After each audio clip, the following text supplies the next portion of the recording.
교독하겠습니다. 하나님의 말씀은 마태복음 9장 9절로 17절까지의 말씀입니다.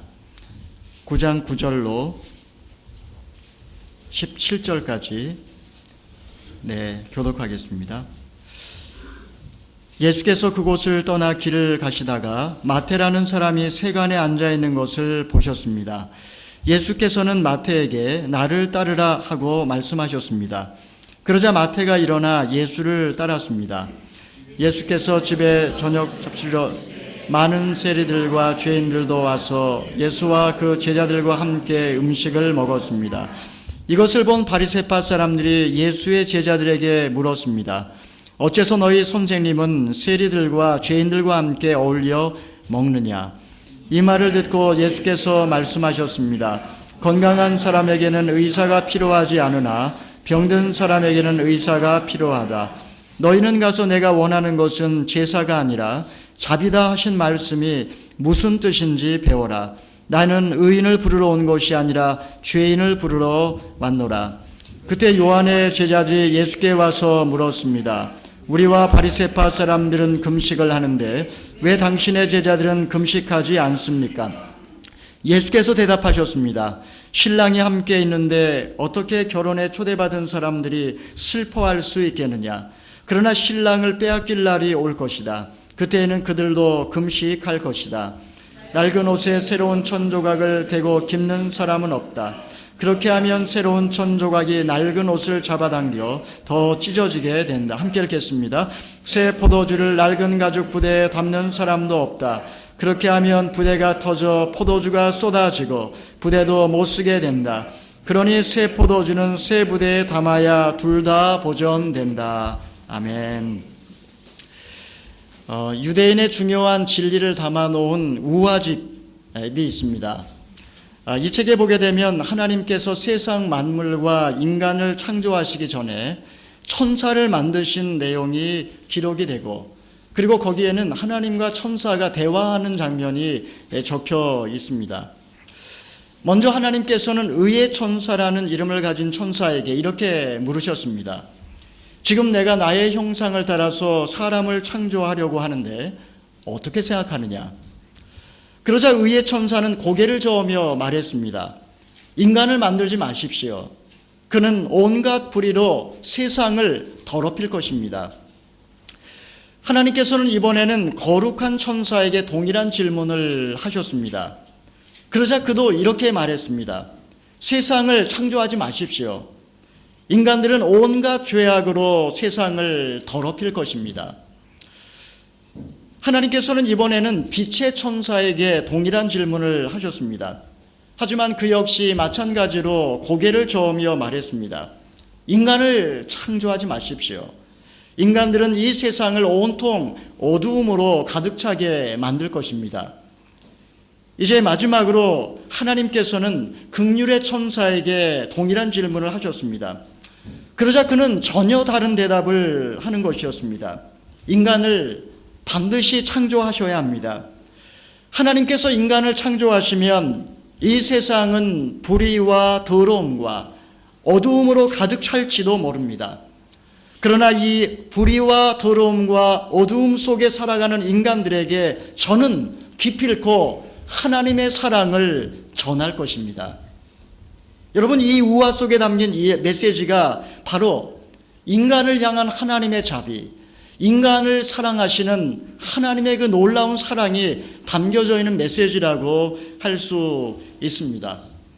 이렇게 하나님은 인간이 불의하고 더럽고 그리고 어둠으로 가득 차 있다 할지라도 그 인간을 있는 모습 그대로 끌어안고 사랑하시는 사랑의 하나님이십니다. 여러분, 그러나 인간은 어떻습니까? 인간이 자기 자신을 있는 그대로 받아들이는 것은 사실 그렇게 쉬운 일이 아닌 것 같습니다. 내 안에 존재하는 그 모든 것들, 이런 것을 용납하고 수용하는 것이 얼마나 어려울까요? 그러나 만약에 내 안에 존재하는 이 모든 것들을 용납하고 수용할 때에 비로소 내 삶 속에는 진정한 의미의 치유와 회복이 시작된다라고 말할 수 있습니다. 내가 어떻게 이기적이고 파렴치한 인간을 용서하고 그리고 이해할 수 있을까요? 내가 어떻게 가식적이고 위선적인 인간을 품고 오래 참고 기다릴 수가 있을까요? 내가 어떻게 욕망에 짓눌려 고독하고 비참하게 살아가는 인간을 사랑하고 그의 친구가 되어줄 수 있을까요? 내가 어떻게 이 세상에서 가장 천하고 보잘것없는 인간을 마치 그리스도를 섬기듯이 섬길 수 있을까요? 우리는 아마 그들을 향하여 정죄하고 분노하고 미워하고 판단하며 손가락질을 할 것입니다. 그러나 만약에 내가 그렇게 손가락질을 하는 바로 그 사람의 그런 모습들이 바로 내 안에 있는 것이라면 어떻게 하시겠습니까? 이것이 사실은 인간 안에 존재하고 있는 무수히 많은 그림자라고 말할 수 있습니다. 이기적이고 파렴치한 인간이 내 안에 있고 가식적이고 위선적인 인간이 내 안에 있으며 욕망에 짓눌려 비참하고 웅크리고 있는 인간이 내 안에 존재한다라는 말씀입니다. 그렇기 때문에 나 자신을 용납하고 받아들일 때 그런 사람들을 또한 진정으로 용서하고 사랑으로 품을 수 있는 것입니다. 나의 남편과 나의 아내를 있는 그대로 사랑할 수 있고, 그리고 나의 자녀들을 있는 그대로 품을 수 있고, 그리고 나의 사랑하는 교우들을 있는 그대로 감당할 수가 있는 것입니다. 오늘 본문에 등장하는 인물들, 그들은 사실은 개별로 존재하는 인간들이었지만, 그러나 사실은 그 말씀 속에서 우리는 우리 안에 존재하고 있는 가혹하고 그리고 파괴적인 세 가지 인간상, 우리 안에 존재하고 있는 세 가지 인간상을 살펴볼 수 있습니다. 첫 번째로 세리 마태는 타인에게 가혹한 인간을 말한다라고 할 수 있습니다. 세리 마태는 타인에게 가혹한 인간상입니다. 우리 9절의 말씀을 한번 같이 읽어보겠습니다. 시작. 예수께서 그곳을 떠나 길을 가시다가 마태라는 사람이 세간에 앉아 있는 것을 보셨습니다. 그러자 마태가 일어나 예수를 따라왔습니다. 당시 세리는 공인된 죄인이었습니다. 세리는 로마의 앞잡이 노릇을 하면서 고통받는 민초들을 착취했기 때문에 백성들로부터 미움과 멸시의 대상이 되었습니다. 그들은 노예나 또는 창녀에게서 태어난 사생자보다 못한 매우 멸시받는 계층으로 분류되었습니다.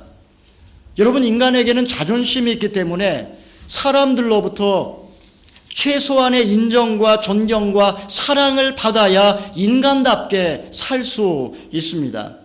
인간은 하나님의 영광을 위하여 그리고 이웃의 행복을 위하여 살아갈 때에 비로소 높은 자존감을 가지고 진정으로 보람되고 행복한 인생을 살 수 있단 말입니다. 그러나 세리들은 물질적으로는 풍부한 삶을 살았지만 사람들로부터 손가락질을 받으며 살았기 때문에 인간으로서의 참된 가치와 그리고 고귀함을 누리며 살아갈 수가 없었습니다. 여러분, 그럼에도 불구하고 왜 세리가 되었을까요? 아마 그것은 그 당시 시대적 정황 때문에 아마 그랬을 거라고 생각을 합니다. 사는 게 너무 힘들었기 때문에. 아마 세상에 믿을 것이라곤 돈밖에 없다고 생각했을 것입니다. 그렇기 때문에 동정심도 버리고 동족도 버리고 양심도 팔고 그리고 인간으로서의 고귀함도 다 버리고 오직 돈을 위하여 세리가 되었음에 분명합니다.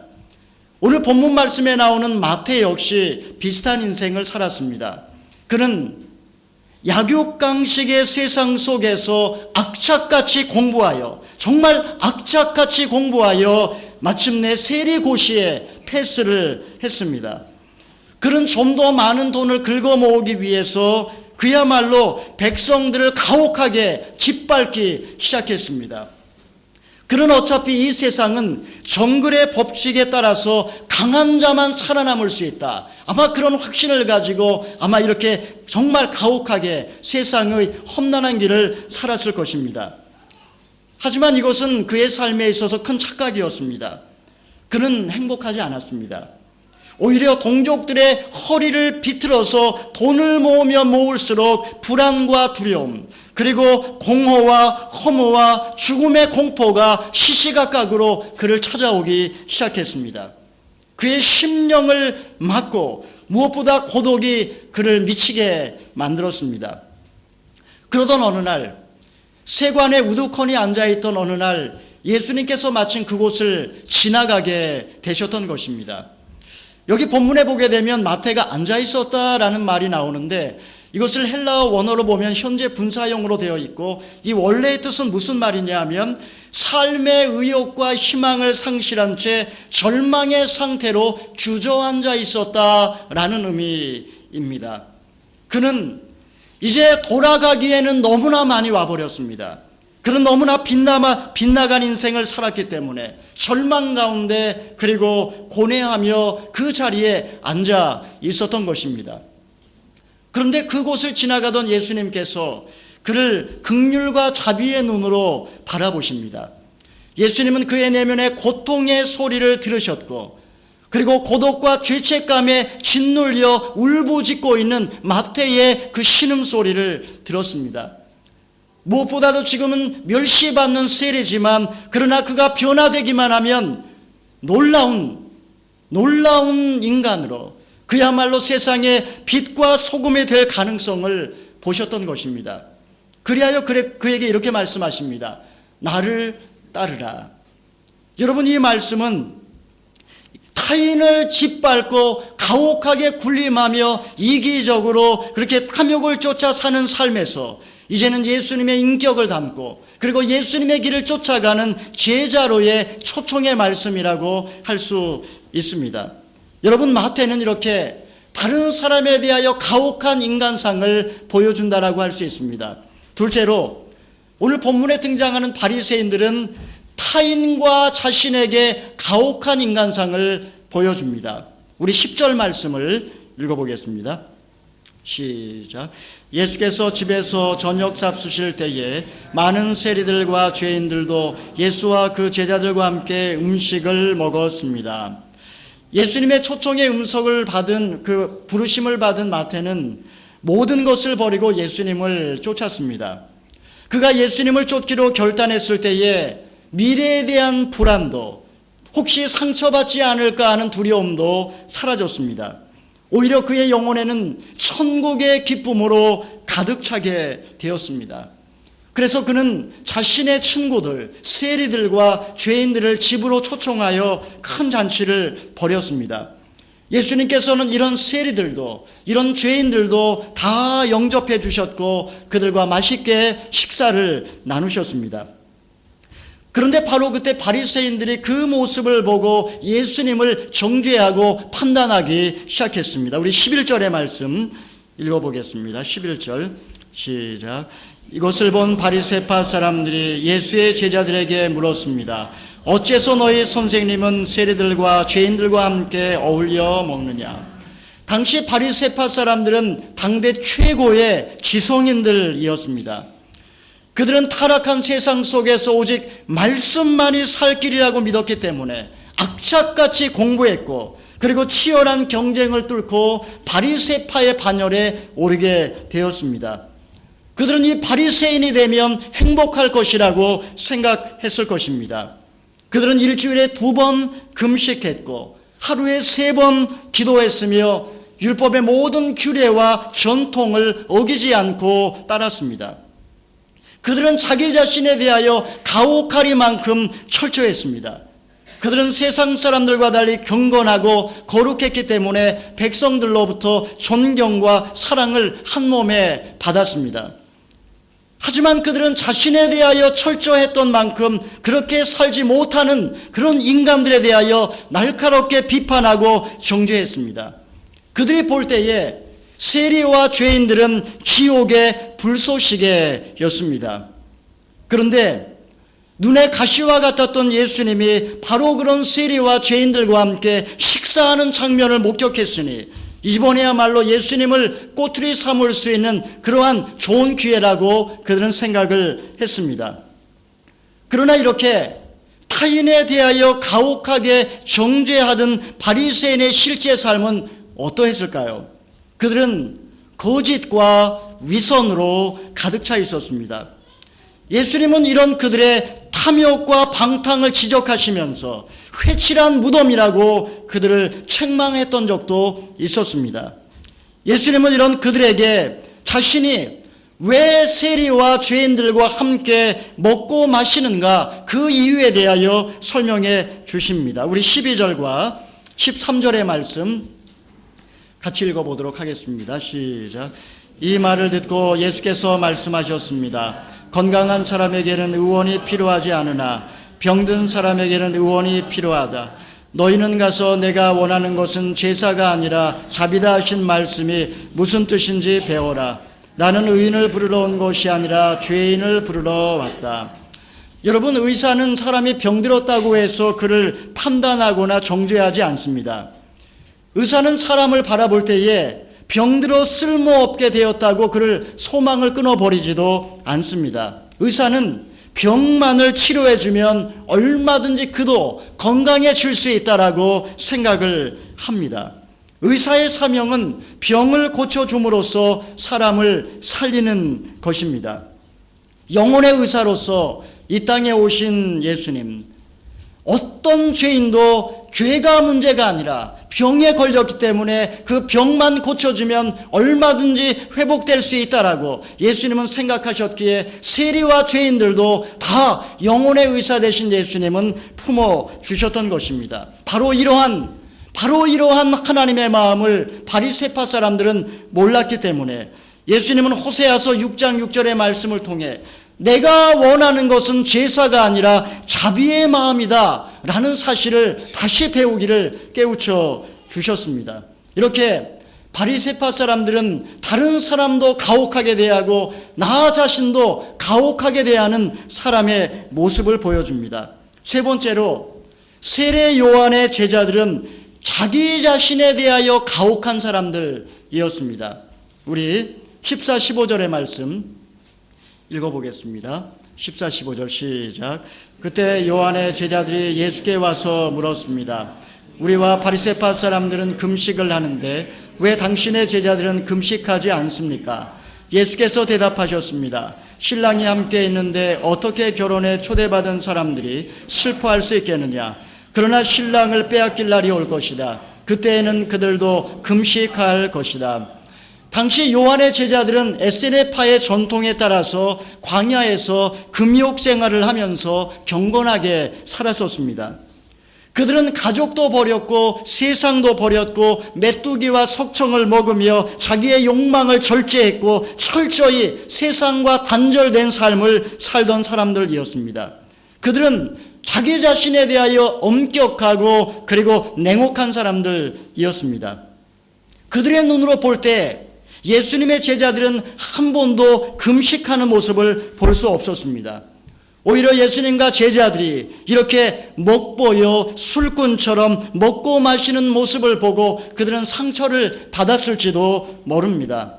특별히 세리와 죄인들과 어울려 있는 모습을 통해서 이해할 수 없는 그들의 모습을 바라보며 아마 갸우뚱했을 것입니다.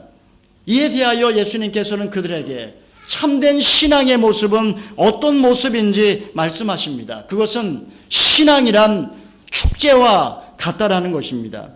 요한의 제자들이 생각할 때 신앙은 형식과 규례를 쫓아 금욕적이고 경건해야 한다라고 그들은 생각을 했습니다.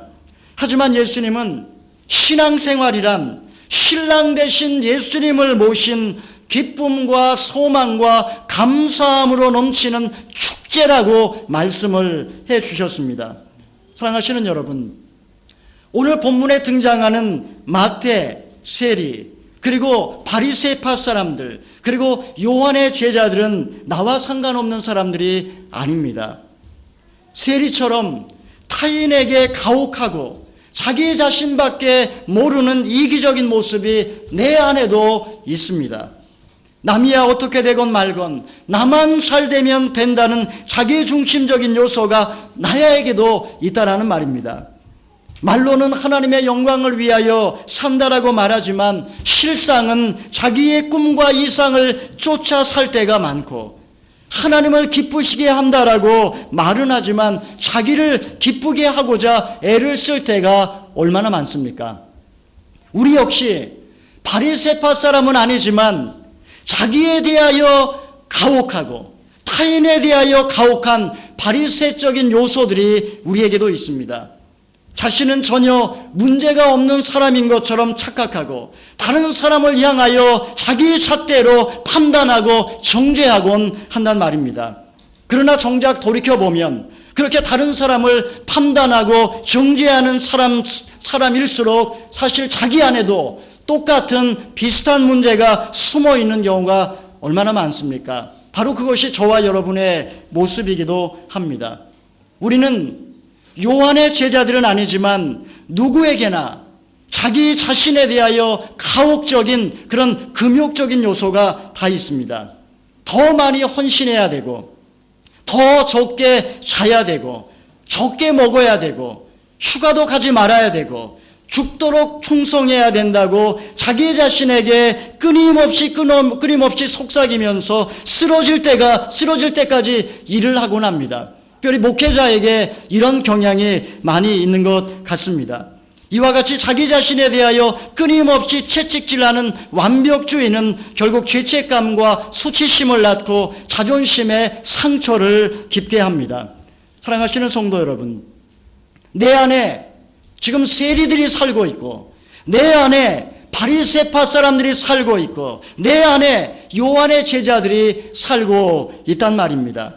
이들을 받아들이고 이들을 용납하는 것, 내 안에 있는 그들을 용납하고 받아들이는 것이 복음입니다.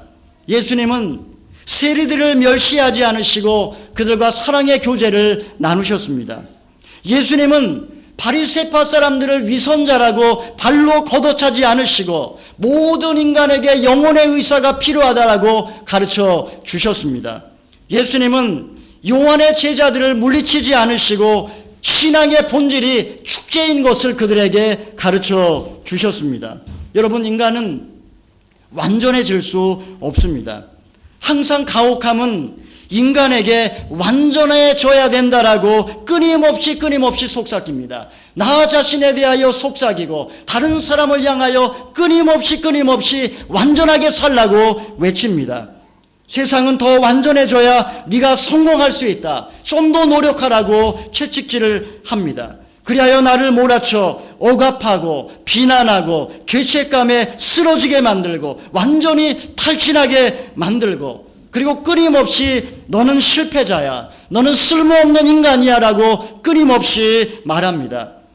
여러분, 이것이 연약한 우리의 모습입니다.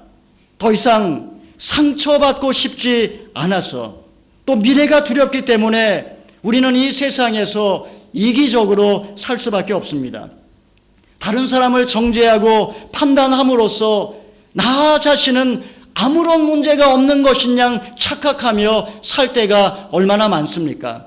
자기 자신을 채찍질하고 가혹하게 대하는 것이 마치 경건하고 거룩한 삶인 것처럼 알고 욕망을 억압하며 살아올 때가 또한 얼마나 많습니까?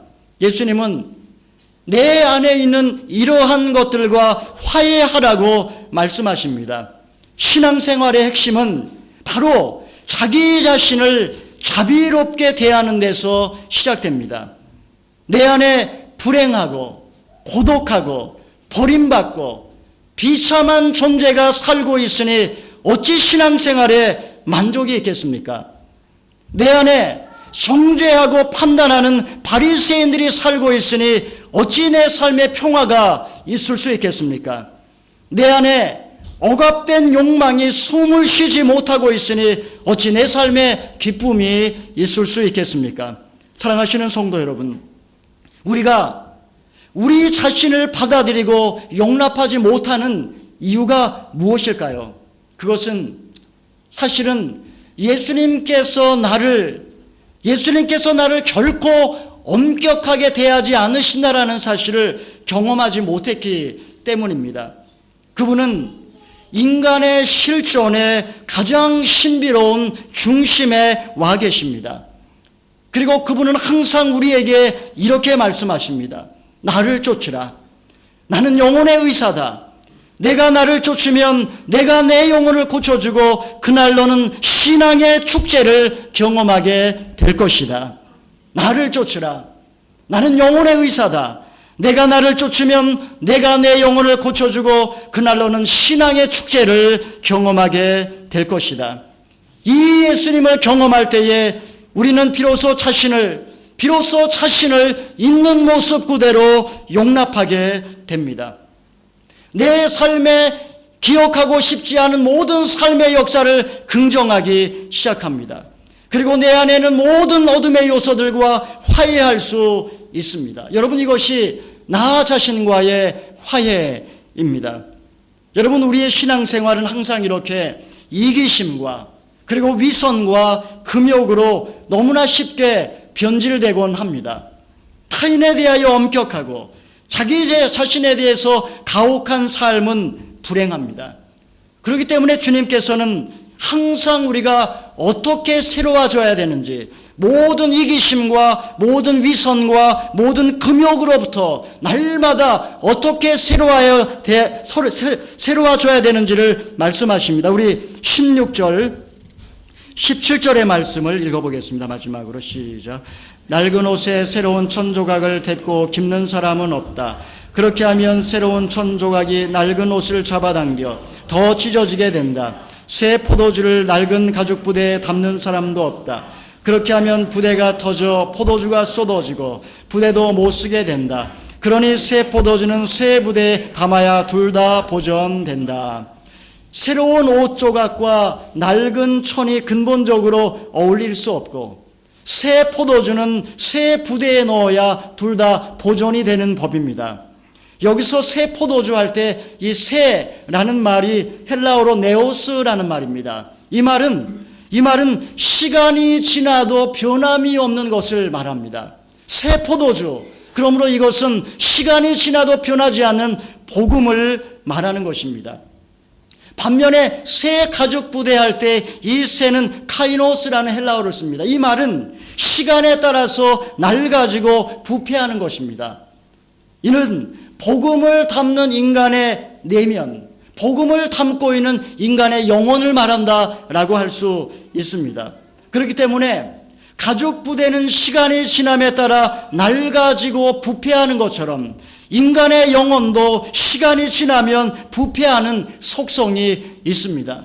한번 내가 하나님께 은혜 받았다고 그것이 영원히 가는 것이 아니라 하나님의 복음은 영원하지만 그것을 담고 있는 인간의 내면은 너무나 쉽게 부패해버리는 것입니다. 무엇보다도 신앙생활에서 가장 위험한 것은 낡은 가죽 부대가 되는 것이라고 할 수 있습니다. 신앙생활이 이렇게 굳어져 버리기 시작하면 영적인 치매가 와서 더 이상 영적인 성장을 하지 못하고 점점 퇴보하기 시작합니다.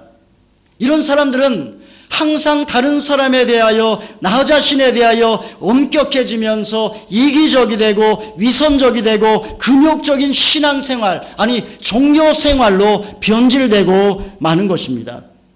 여러분, 아놀드 토인비가 그의 책 역사의 연구에서 이런 비슷한 이야기를 한 적이 있습니다. 성공한 창조자가 다음 단계에서도 여전히 창조적 역할을 하려고 할 때에 바로 그 전에 그가 이루어냈던 성공 그 자체가 치명적인 약점이 된다라고 말했습니다. 다시 말하면 과거에 내가 열심히 노력해서 성공을 했기 때문에 자족하는 마음이 우상화를 낳고 현재에 대하여 수수방관하고 피동적인 태도를 갖게 된다라는 말입니다. 그러면서 아놀드 토인비가 바로 이 바리새파 사람을 예로 들어 설명을 했습니다. 사실 바리새파 운동은 굉장한 경건운동이었습니다. 당시에 파죽지세로 몰려오는 헬라 문화에 동화되지 않기 위해서 바리새파 사람들이 중심이 되어서 말씀 부흥 운동을 일으킨 것이 바로 바리새파 운동이었습니다. 그들은 고결성과 통찰성을 통하여 말씀의 깊이를 더했고 이스라엘 백성들의 신앙을 각성시켜서 영적인 이런 영웅들, 바로 그런 사람들이 바리새파 사람들이었습니다. 그러므로 그들은 백성들로부터 사랑과 존경을 한 몸에 받았습니다. 그러나 이렇게 한번 성공을 하게 되면 교만과 자만심 때문에 결국은 껍데기만 남고 형식적이 되고 부패하고 낡은 가족 부대가 되어서 예수님 당시에는 아주 딱딱한 가족 부대가 되어서 더 이상 거기에 새로운 복음을 담을 수 없는 지경이 된 것입니다. 사랑하는 성도 여러분, 우리는 신앙인으로서 날마다 새로운 가족 부대가 되기 위하여 끊임없이 개혁해야 됨을 믿으시면 아멘 하시기 바랍니다. 나 자신에 대하여 그리고 타인에 대하여 냉혹함과 엄격주의는 이기심과 위선과 금욕을 낳고, 그리고 이것은 신앙의 본질을 멀어지게 만들어버립니다. 이런 우리들에게 예수님은 이렇게 말씀하십니다. 영혼의 의사인 나를 쫓으라. 그러면 너희 삶이 축제가 되리라. 여러분 옆에 분에게 한번 이야기해 주십시오. 영혼의 의사인 나를 쫓으라. 그러면 너의 삶이 축제가 되리라.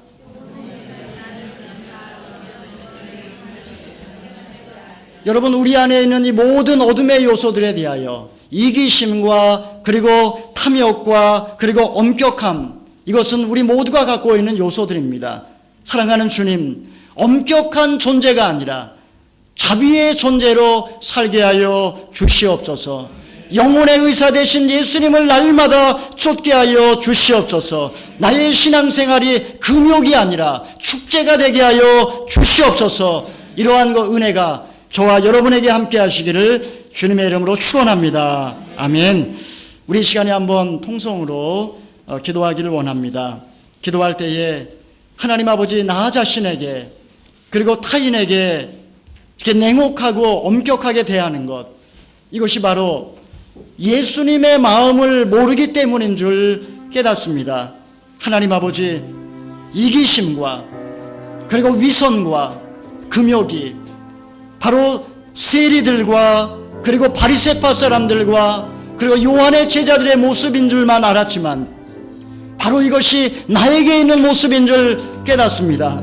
하나님, 이런 것들이 나를 낡은 가족 부대로 만들고 신앙의 본질에서 멀어지게 만들고 나를 딱딱하게 만들고 완고하게 만들고 그리고 엄격한 존재로 변질시키는 줄 깨닫습니다. 하나님 아버지, 영혼의 의사인 나를 쫓으라. 그리하면 너희 삶이 축제가 되리라. 하나님 아버지, 이 말씀대로 하나님 아버지, 날마다 영혼의 의사 되신 예수님을 쫓는 삶을 살게 하여 주시옵소서. 엄격한 존재가 아니라 자비의 존재로 다시 태어나게 하여 주시옵소서. 우리 한번 가슴에 손을 얹고 나 자신을 위하여 한번 통성으로 주여 한번 외쳐 기도하겠습니다. 주여, 하나님 아버지, 이 시간에 하나님 아버지의 영혼의 의사 되신 예수 그리스도를 쫓기를 원합니다.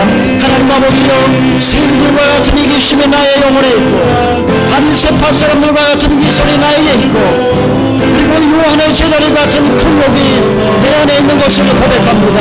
하나님 아버지여, 예수님의 나를 있는 모습 그대로 받아들여 것처럼 하나님 아버지, 우리의 삶도 자기 자신에 대해 관대하게 도와주시고 다른 사람에 대하여 관대한 존재가 될 수 있도록 주여 도와주시옵시고, 엄격한 존재가 아니라 자비의 존재가 되어 날마다 예수님을 닮아갈 수 있도록 하나님 아버지여 도와주시옵소서. 낡은 가족 부대가 되지 않게 도와주시고 날마다 새로워질 수 있도록 주여 도와주시옵소서. 오 하나님 아버지여, 자비를 베풀어 주시옵소서. 역사하여 주시옵소서. 우리 교회가 하나님 모든 성도들이 이렇게 자비의 존재가 되어서 서로 사랑하고 아끼고 품어주고 기도하고 섬기는 교회가 될 수 있도록 하나님 아버지여 도와주시옵소서.